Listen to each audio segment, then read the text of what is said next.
All right, what's up, guys? Good afternoon here on the East Coast. I'm your host, Brandon Choi, and welcome to this episode of Movers and Shakers Unlimited. If you saw our promo, I'm happy to have our guests on today. Give me one moment while I introduce them.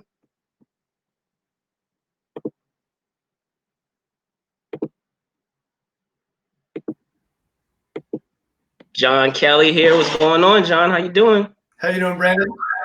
I'm doing good. I'm doing good, man. It's good Good to to see see you. you. I know it's been forever. Tell me how's it been as of late?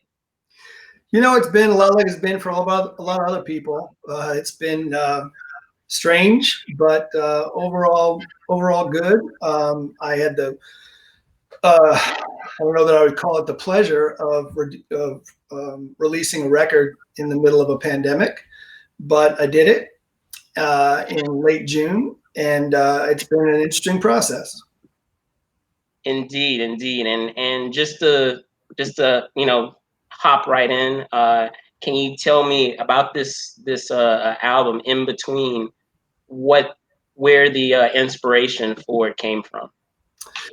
Yeah, so this is an album that I've had for a couple of years. Worked with an incredible producer named Rusty Spidell here in Charlottesville, and a great group of musicians. I had a bunch of songs, at the ready, and went in, and that list of songs changed a little bit as new ones got written.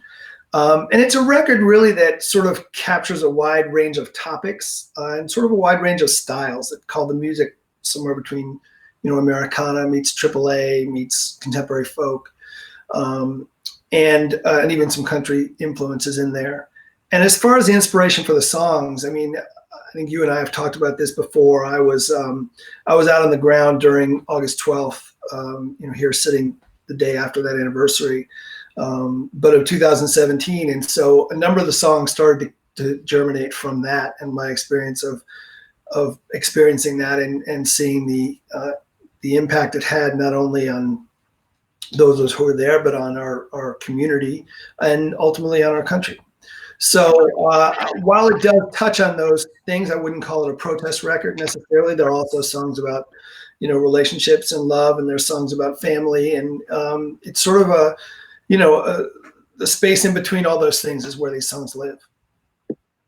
Definitely, and actually, you hopped ahead, which is great. I was actually just gonna, touch on just as you were saying the poignant themes that are prevalent in this album. So, can you talk, further to that and considering, the unfortunately, everything that's been happening uh, in the last couple of months, not just with what we have with social distancing, but with a lot of things, being able to, still find that balance of speaking to that, but still having optimism, in a lot of those songs.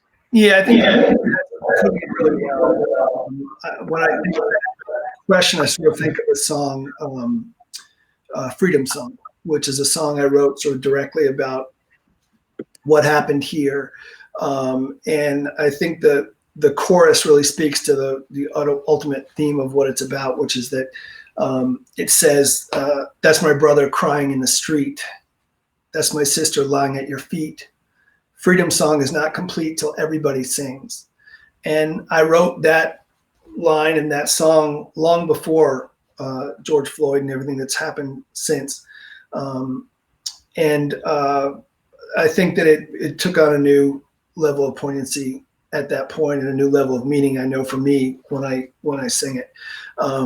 So yeah, I mean, I think I think all of us are responding in our own ways uh, to these things, and I for me that's kind of my response is that what happened here and what has happened in Minneapolis and what has happened in Louisville and all these places happened, and we can't take that away. But what we can do is decide how we're going to respond. And that idea of everybody singing and the idea of freedom not being real until everybody has that voice has taken on a new meaning for me and sort of new meaning for this project. Definitely, definitely. And the thing that speaking further to that about our current environment, especially in this social distancing environment that we're in, and we've talked about this a bit offline, but just how fascinating it's been to see how various industries, have been impacted, with folks that have been here on the show, be they directors, actors, fellow journalists, what have you.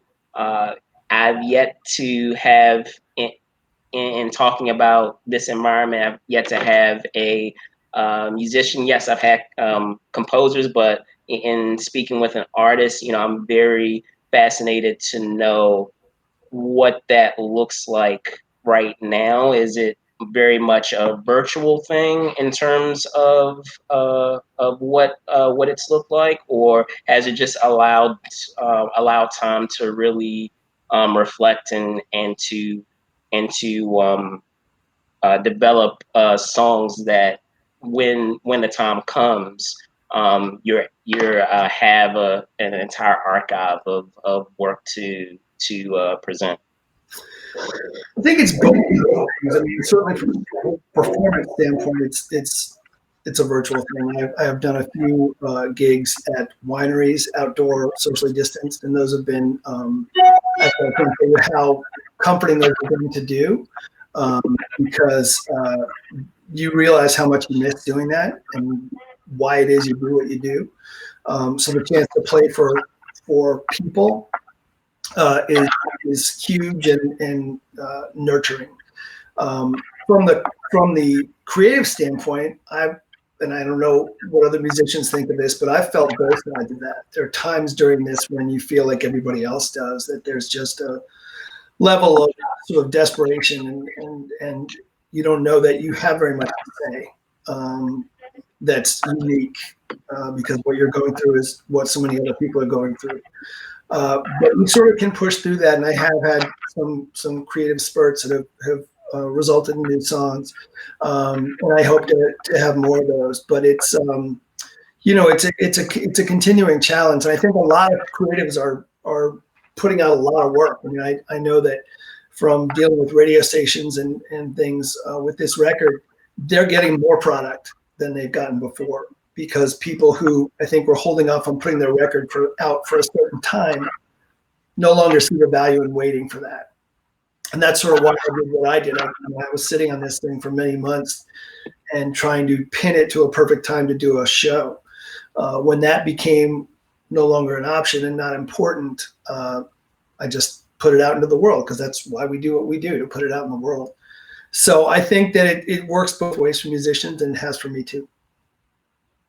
Outstanding. And another question that I have for you is, I already, in the time of knowing you, know that are accomplished as a musician. However, you also have the talent, which is it is a talent. It is a skill. Is being able to work as a publicist, and a successful one. So have I'm curious, in wearing that having that hat on other occasions as a publicist, do you feel that that's worked in your favor or against you, because it's so closely tied to doing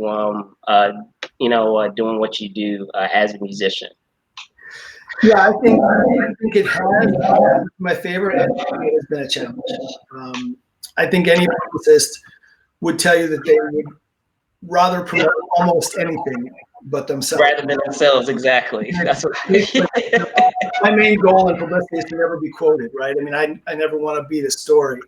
And yet at the same time, there's no one else that I would trust with understanding the story and putting the story out. So I've been really fortunate to have some longtime contacts locally take up that story and tell it. And I'm continuing to push it out beyond here and beyond Virginia. But yeah, it's certainly a challenge promoting yourself. I was gonna say, because we've talked about this on offline many times, JK, Yeah. and just that idea of, dude, like you need to talk more about, you know, all this awesome stuff that you do. And I feel like it's fascinating to have that dynamic of something, things that are so closely tied together, but yet can sometimes you can find it being a hindrance or a roadblock. So Yeah, it's certainly a challenge for any publicist, I imagine, but it's I've gotten better at it as this process has gone on, certainly. awesome. So with that being said, John, can you talk also to, as you said, with this album, you you play with various genres, and listening to the album, it was eye opening to, you know, see all those various genres at work. So can you talk to that and walk kind of dancing between those various genres and providing a variety for the listener? Yeah, I think really interesting about that, you know, you write these songs on a guitar and you perform them probably many, many times before you go into the studio to record them, and before you work with somebody else whose job it is and who you've entrusted to think about the songs and shape them in the way that they're going to be recorded and probably heard by many more people, hopefully, than you are going to be able to share it with personally. So what happened with each of these songs is they each took on a different life, maybe a little bit different than I had imagined them. In some cases, very much as I'd imagined them. But in every case, it was a life that I thought gave the song the best, you know, chance to be heard, and that I was thrilled with. So, I mean, you look at a song like "Bad Judgment Day," which opens the record, and it has a gospel feel to it because the chorus goes in a sort of surprisingly gospel way, and it's a song about a guy who wakes up one morning with every intention of going to confession and ends up at a bar. So, and it sort of carries a church theme through his own choice of chapel. And so that obviously needed some sort of some gospel feel, and we got some, you know, Rusty and I sort of talked through that, and we got an incredible piano player named Chris Holden to play, which gives it a really nice gospel backing almost. And then it also has a little bit of a country feel to it. So we have an incredible fiddle player named Nate Leaf. So the song became something different in the process in the best possible way. And I'd really say that all the way up and down. You know, there's a song called Penny, which has a bit of a country vibe. And so we took what was in the song and brought that even further to the fore. And that's a really good process. And I really hope that musicians have the kind of experience I did, which was entrusting your work to somebody who treated it with such care and such talent, and who surrounded me with the players and the arrangements that made these songs really work. Awesome, awesome. So as we've been talking, you know, thus far, we've been talking about In Between, and we touched on earlier about having the ability currently to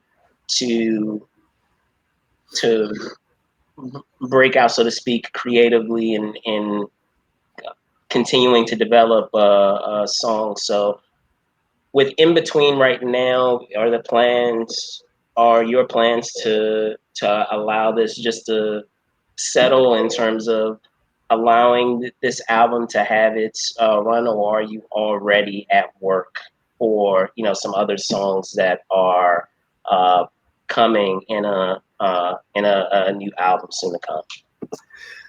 I think what you is that the process. So throughout, you know, recording this record and thinking about this record, I was always trying to create some new songs. And so I've always done that for the sake of the song itself, not necessarily thinking of a package or a product or a project to come. But after doing this, I certainly have, I probably have 5 songs for the next record, and am thinking in those terms. I don't have any timetable on it. It takes a lot of time and a lot of energy and money and everything else to not only to put these out, but to promote them properly.